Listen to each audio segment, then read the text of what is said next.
Morning students, class 6th. Welcome back to your SST classes. So class 6th, we are here to revise our syllabus for the unit term examination first. Okay बच्चों, so आप लोगों का जो test होने वाला है अभी 21 जुलाई से, उस एग्ज़ामिनेशन के बारे में आज हम लोग डिस्कस करेंगे। सारी बातें समझेंगे कि कैसे आप लोगों को एग्ज़ामिनेशन देना है। Then we will start revision from today, और आज से हम लोग थोड़ा सा रिवीजन करेंगे जो हम लोगों ने ऑलरेडी पढ़ रखा है और जो भी आपके सिलेबस में आने वाला है। ठीक है बच्चों, तो सबसे पहले तो आप लोग ये जान गए होंगे, सारे बच्चों को क्लास 6 के सिलेबस मिल गया होगा।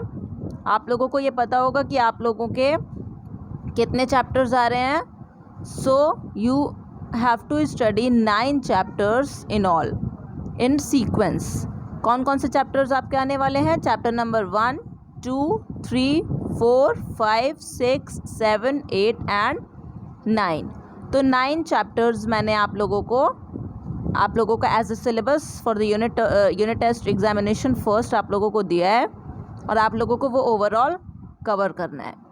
ठीक है बच्चों, पूरे लेसन्स को अच्छी तरीके से आप लोग थॉरली पढ़ेंगे, एक्सरसाइजेस को बहुत अच्छे से रिवाइज करेंगे, और आंसर्स को भी आप लोग लर्न करेंगे।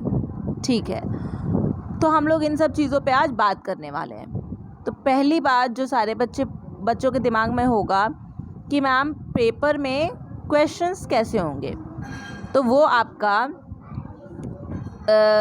ये फॉर्मेट है। आप लोग अच्छी तरीके से सुन लीजिए कि आप लोगों के क्वेश्चन पेपर में 40 क्वेश्चंस रहेंगे। कितने रहेंगे? 40 questions. 40 total number of marks कितने हैं, मतलब मैक्सिमम मार्क्स कितने हैं, कितने मार्क्स के होंगे आपके क्वेश्चंस? तो 50 मार्क्स के होंगे। 50 मार्क्स के आपके क्वेश्चंस होंगे, और 50 मार्क्स का आपका क्वेश्चन पेपर होगा, और 40 मार्क्स के क्वेश्चंस हैं। तो मैम कैसे एडजस्ट किया? तो देखो 30 क्वेश्चंस हमारे हो जाएंगे ऑफ 1 मार्क। कितने मार्क के? 30 क्वेश्चंस हमारे हो जाएंगे 1 मार्क के, और हमारे 10 क्वेश्चंस हो जाएंगे 2 मार्क्स के। कितने हो गए? 10 क्वेश्चंस 2 मार्क्स के। तो 30 क्वेश्चंस ये, और प्लस 10 2 ज़ा कितना हुआ? 20। 10 2 ज़ा 20, दोनों को ऐड कर दोगे तो 0 0 0 0 0 आपका हुआ यहाँ पे 0, और 3 2 5। तो आपका मैक्सिमम मार्क्स कितना आ गया? 5। तो इज़ दिस क्लियर कि आपके टोटल कितने क्वेश्चंस होंगे? 40 क्वेश्चंस। 30 क्वेश्चंस होंगे आपके 1 मार्क के, और 10 क्वेश्चंस होंगे आपके 2 मार्क के। ठीक है, I think there is no doubt regarding the number of questions. Now let's move further. अब आपके दिमाग में क्या क्वेश्चन होगा कि मैम क्या क्वेश्चन डिस्क्रिप्टिव फॉर्मेट में होगा या फिर MCQs बेस्ड होगा? तो बच्चों हम आपको बता देते हैं कि you will only have MCQs in your paper. आप लोगों को पेपर में सिर्फ और सिर्फ मल्टीपल चॉइस क्वेश्चंस मिलेंगे, और आप लोगों को जो भी आंसर उसमें परफेक्ट लगता है उस आंसर को आपको टिक करना होगा, जैसे कि आप लोगों ने पहले वाली क्लास में एग्ज़ामिनेशन दिया 2020 में। ठीक है, तो उस तरीके से ही आपको क्वेश्चन के आंसर्स देने होंगे। जैसे कि क्वेश्चन नंबर 1 अगर यहाँ पे लिखा हुआ है, suppose this is question number 1, कुछ भी लिखा हुआ है यहाँ पे, and then thereafter you will have 4 options, 1 2 3 and 4, और यहाँ पे आपके ऑप्शंस दिए होंगे। ठीक है, you have to correct the most suitable answer.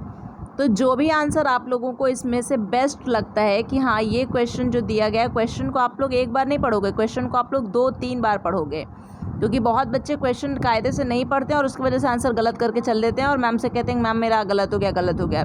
ये सब नहीं करना है। ठीक है, पूरी साल मतलब जितना भी मैंने आप लोगों को 9 चैप्टर्स पढ़ाया है, अभी तो चैप्टर नंबर 10 भी कवर हो गया है, ख़त्म हो गया है, लेकिन खैर उसकी बात नहीं करेंगे, जो सिलेबस में अभी उसकी ही बात करेंगे।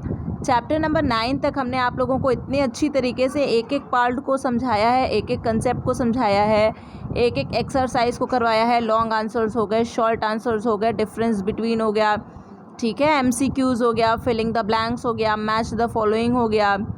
तो इतने अच्छे से आपको हमने पढ़ाया है कि आपको तो सारे बच्चों को तो कितना मार्क्स लाना चाहिए, 50 आउट ऑफ 50। ठीक है, और ये कब ला पाओगे आप लोग, जब आप लोग क्वेश्चन को थॉरली रीड करोगे। जो क्वेश्चन है इसको बहुत अच्छे से बार बार रीड करोगे और उसमें देखोगे कि आपका सबसे मोस्ट सूटेबल आंसर कौन सा है, तो उस पर आप टिक कर दोगे। Clear? Okay okay, so I hope the confusion regarding the paper format is clear to everyone. Okay, let's move to the further queries. अब सारे बच्चे बोलेंगे कि मैम आपने तो पेपर वगैरह बता दिया कि कैसा है और क्या करना है, लेकिन ये बताइए कि हमें एग्ज़ामिनेशन देना कैसे है। तो बच्चों आप लोगों के पास टाइम टेबल पहुंच गया होगा अभी तक। ठीक है, जिस भी दिन आपका मेरा सब्जेक्ट का एग्ज़ाम है क्लास 6 का, मॉर्निंग शिफ्ट में है कुछ मतलब किसी किसी क्लासेस में और किसी किसी क्लासेस में इवनिंग शिफ्ट में, तो आप लोग मुझे कमेंट करके बताओगे इस वीडियो के नीचे कि आपका एग्ज़ामिनेशन किस शिफ्ट में है, मॉर्निंग शिफ्ट में है या फिर इवनिंग शिफ्ट में है, और कौन से दिन है। Your date of examination, your day of examination and your timing for the examination you will tell me, you will comment here in the comment box. YouTube के वीडियो के नीचे आप लोग कमेंट करके हमें बताओगे। चलो, तो अब आपको उस टाइम पे क्या होगा कि आप लोगों को कंप्यूटर होगा, आपके पास फ़ोन होगा, ठीक है, उसके सामने बैठ जाना है। आपकी ईमेल आईडी होगी, जैसे कि आप लोगों ने 2020 में एग्ज़ामिनेशन दिया था, सेम वही फॉर्मेट है। आपको बैठ जाना है, अपनी ईमेल आईडी पहले ही से आपकी होनी चाहिए।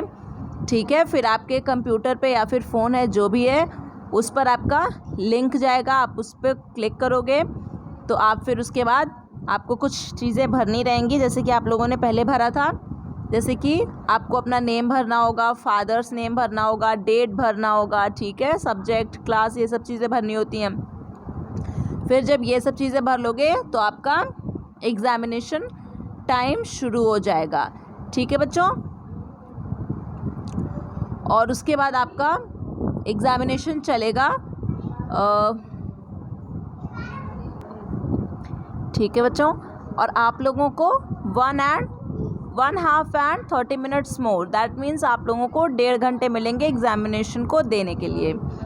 ठीक है, जिसमें आपको 15 मिनट्स में आपको नेम वगैरह भरने होंगे। ठीक है, तो आप लोग कोशिश करना कि, क्योंकि MCQs बेस्ड है, उसमें ज़्यादा कुछ लिखना तो है नहीं, बस आप लोगों को अपना माइंड लगा करके सही आंसर को पता लगाना है। और जिसने जो बच्चों ने मेरे सारे वीडियोस देखे होंगे, मुझे फॉलो किया होगा, सारे एक्सरसाइजेस को कंप्लीट किया होगा बुक में, उन बच्चों को तो कोई दिक्कत नहीं होगी। ठीक है, जिन बच्चों ने पढ़ाई नहीं की होगी उनके लिए भी मौका है। सबसे लास्ट में है आपका एग्ज़ाम। मुझे टाइम टेबल पता है कि आपका एग्ज़ाम कब है, लेकिन मैं उसको यहाँ पे बता नहीं रही हूँ आपको, चूँकि मैं ये चाहती हूँ, मैं यहाँ पे इसलिए आप लोगों को नहीं बता रही हूँ क्योंकि मैं चाहती हूँ कि ज़्यादा से ज़्यादा बच्चे इस वीडियो को देखें और ज़्यादा से ज़्यादा बच्चे मुझे कमेंट करके बताएं कि उनका एग्ज़ाम किस दिन है, किस शिफ्ट में है, मॉर्निंग में है कि इवनिंग में है, और किस तारीख को है। ठीक है, तो आपको क्या वर्क करना है। हाँ, तो मैं ये बता रही थी कि जो बच्चे मेरे वीडियोस को देखते हैं, मेरी चीज़ों को, सारी चीज़ों को, एक्सरसाइजेस वगैरह डे टू डे जिनका वर्क कंप्लीट रहता है, वो तो अच्छे तरीके से एग्जामिनेशन को देंगे, उन्हें कोई प्रॉब्लम नहीं होगी एग्जामिनेशन देने में। ठीक है, प्रॉब्लम थोड़ा बहुत उन्हीं बच्चों को होगी जो बच्चे रेगुलर पढ़ते नहीं हैं, रेगुलर चीज़ों को फॉलो नहीं करते हैं, होमवर्क सेक्शन में होमवर्क नहीं भेजते हैं। ठीक है, तो उन्हीं, आप सबके लिए रिवीजन है, लेकिन मेन उन बच्चों के लिए रिवीजन है जिन्होंने पहले नहीं पढ़ा है। ठीक है, कुछ न्यू कमर्स बच्चे भी हैं तो उनके लिए भी है। तो इस तरीके से आप ये समझ गए कि आपको एग्जामिनेशन देने से पहले आपकी ईमेल आईडी होनी चाहिए, और फिर आगे का इंस्ट्रक्शंस हमने आप लोगों को बता ही दिया कि किस तरीके से आपको एग्जामिनेशन को देना है। बस आपके सामने एग्जामिनेशन आ जाएगा, सारी चीज़ें फिल करने के बाद, जो भी आपका नेम होगा, फादर्स नेम, उसके बाद फिल करने के बाद आपके सामने एग्जामिनेशन हो जाएगा। आप एग्जामिनेशन को बहुत ध्यान से करोगे, क्वेश्चंस को थॉरली रीड करोगे, then you will mark the answers, and then afterwards at the end of 1 hour and 30 minutes your examination will be auto submitted। मतलब अगर आपने सबमिट नहीं किया है तो एग्जामिनेशन अपने आप ही सबमिट हो जाएगा। ठीक है, and then your marks will be shown and thereafter the result will be made, तो फिर आपका रिजल्ट बनेगा। और इसी तरीके से फ़िलहाल अभी हम लोगों को करना होगा examination conduct because it is Covid era. चलो बच्चों, तो ये सारी चीज़ें आई होप कि क्लियर हो गई। आप लोगों को एग्जामिनेशन से रिलेटेड अब कोई प्रॉब्लम नहीं है। अब आप लोगों को एग्जामिनेशन से रिलेटेड कोई प्रॉब्लम नहीं आएगी। बट अगर किसी को कोई प्रॉब्लम है अभी भी, तो ही और she can ask me here in the comment section. YouTube के कमेंट सेक्शन पे आप बच्चों क्वेश्चंस करके पूछ सकते हैं, लेकिन एक बात ध्यान रखिएगा कि आपका जो क्वेश्चंस होना चाहिए वो रीज़नेबल क्वेश्चन होना चाहिए, ठीक है। मतलब जिस क्वेश्चन का कोई मतलब निकल रहा हो कि हाँ ये बच्चा जो पूछ रहा है वो वाकई में सही बात पूछ रहा है। अब क्वेश्चन पूछने से पहले आप लोग वीडियो को पूरी तरीके से सुन लीजिएगा, देख लीजिएगा, क्योंकि मैंने सारी चीज़ें इसमें बता दी है। बिरले ही कोई ऐसा क्वेश्चन होगा या फिर बहुत ही रेयर होगा कि जो क्वेश्चन आप हमसे पूछेंगे, क्योंकि मैंने आप लोगों के बिना पूछे ही सारे क्वेश्चंस के आंसर दे दिए हैं। तो फालतू का कमेंट आप लोग नहीं करेंगे कि बताइए मैम, अब मैंने जैसे बता दिया कि पेपर का फॉर्मेट क्या होगा, कितने क्वेश्चंस होंगे, तो आप पूछने लगोगे कि मैम कितने क्वेश्चंस होंगे। ऑलरेडी वीडियो में सब कुछ बता रखा है, तो पहले वीडियो को ध्यान से देखिए, एक बार नहीं, 2 बार नहीं, 3 बार देखिए, ठीक है। तो फालतू के कमेंट्स नहीं आएंगे। बहुत अगर आप लोगों को रेयर क्वेश्चंस होगा तो वो आप लोग कमेंट करके पूछोगे और हमें अपने एग्जामिनेशन का डेट, टाइमिंग, शिफ्ट, सारी चीज़ों के बारे में यहाँ पे कमेंट सेक्शन में बताओगे। चलो, तो हम लोग अभी लेसन नंबर 1 का रिविजन करेंगे फटाफट। क्या है आपका लेसन का नाम? Planet earth and the solar system. तो बच्चों हम लोगों ने तो पहले ही अभी इसको पढ़ा था, planet earth and solar system को हम लोग ऑलरेडी पढ़ चुके हैं लेसन नंबर 1 को। तो इसमें हम लोगों ने जाना था कि यूनिवर्स क्या होता है, ठीक है, जो हमारा ब्रह्मांड है वो किस तरीके से जन्मा है, तो बिग बैंग थ्योरी की वजह से जन्मा, ठीक है। अब ब्रह्मांड में है क्या क्या? स्टार्स हैं, कॉन्स्टेलेशंस हैं, ठीक है। स्टार्स क्या होते हैं? Heavenly bodies that produce their own heat and light are called stars. तो वो बॉडीज़ जो अपना खुद का हीट और लाइट प्रोड्यूस करती हैं उन्हें हमें स्टार्स बोलते हैं, ठीक है। फिर उसके बाद हम लोगों ने सोलर सिस्टम के बारे में पढ़ा। सोलर सिस्टम को हम लोग हिंदी में सौरमंडल भी बोलते हैं। तो सोलर सिस्टम में क्या था? सन थे और 8 प्लैनेट्स थे, और ये 8 प्लैनेट्स सन के अराउंड रिवॉल्व करते रहते हैं। क्लियर? ये सारी चीज़ों को देखा था, ये हम लोगों ने फिगर को देखा था।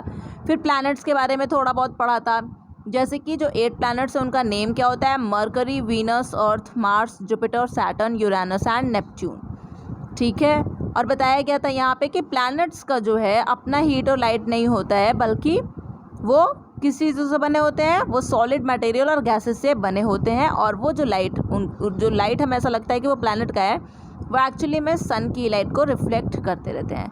फिर हम लोगों ने इनर प्लैनेट्स और आउटर प्लैनेट्स के बारे में पढ़ा था। इनर प्लैनेट्स कौन थे? जिनकी दूरी सूर्य से कम थी। और आउटर प्लैनेट्स कौन थे? जो कि दूर थे सन से, ठीक है, वो आपके हो गए आउटर प्लैनेट्स।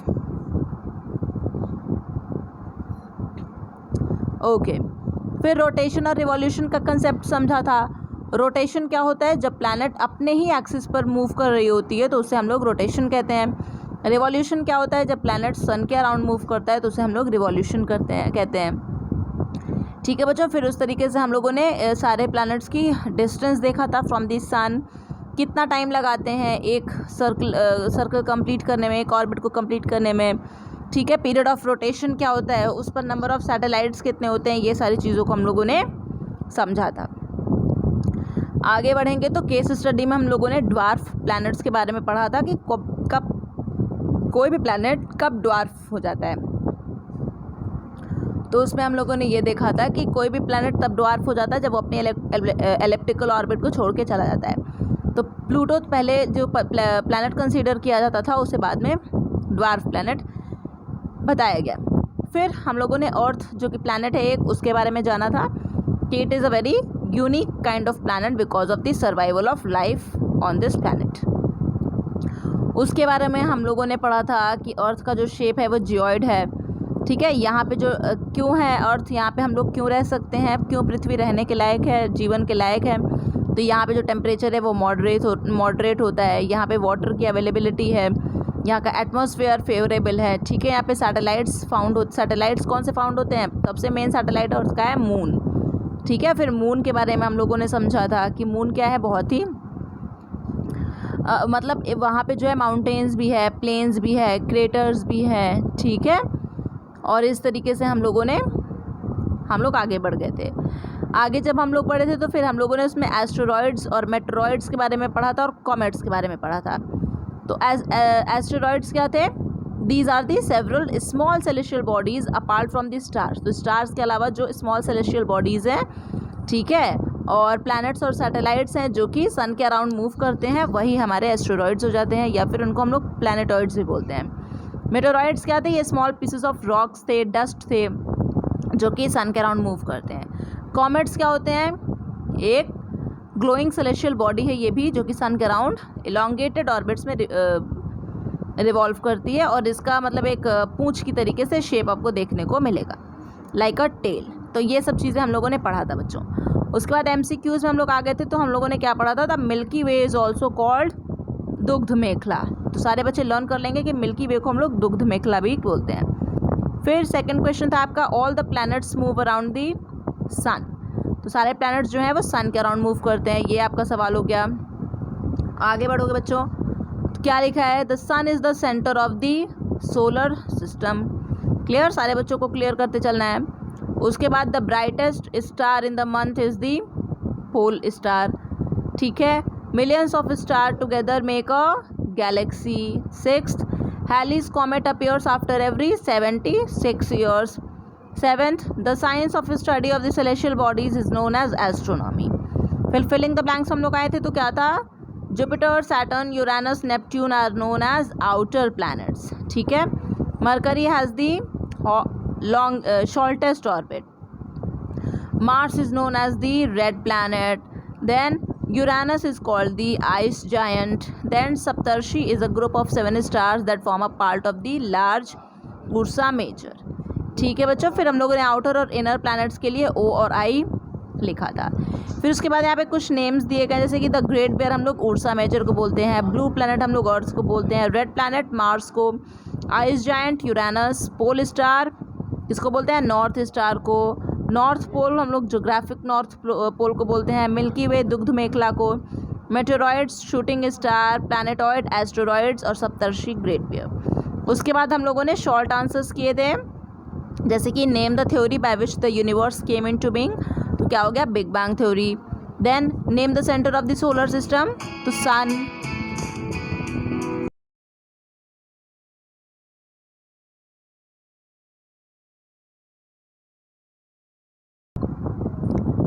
ठीक है बच्चों। तो which planet has recently been declared as a dwarf planet? तो प्लूटो हो गया आंसर आपका। How many galaxies make up a universe? तो several million galaxies. Then how many planets are there in our solar system? तो 8 planets. Which is the brightest object in the sky next only to the sun and the moons? तो stars. Which planet is the 5th largest and the 3rd nearest to the sun in our solar system? तो earth. उसके बाद हम लोगों ने short notes किया था, फिर हम लोगों ने लॉन्ग आंसर्स किए थे। ठीक है बच्चों। अब एक सवाल आपका और होगा कि मैम लॉन्ग आंसर्स कैसे आएंगे एग्जामिनेशन में? तो लॉन्ग आंसर्स आपको एज सच राइट डाउन करने के लिए तो आएगा नहीं, लिखने के लिए तो नहीं आएगा बच्चों। लेकिन जो लॉन्ग आंसर्स है उसमें के बीच में, जैसे मान लीजिए कि हमने लॉन्ग आंसर में आप लोगों को लिखवाया है कि earth is called a universal planet, तो हम उसमें फिलिंग द ब्लैंक्स के फॉर्म में दे सकते हैं कि earth is called dash planet. तो आप लोग को पता होना चाहिए कि it is called universal planet. तो इसलिए आप लोगों को लॉन्ग आंसर्स भी समझने होंगे, लर्न कर ले होंगे।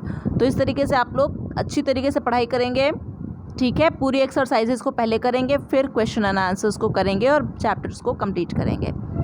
और आपको कोई प्रॉब्लम होगा, रीजनेबल क्वेश्चन होगा तो आप लोग मुझसे पूछेंगे। Okay class, thank you.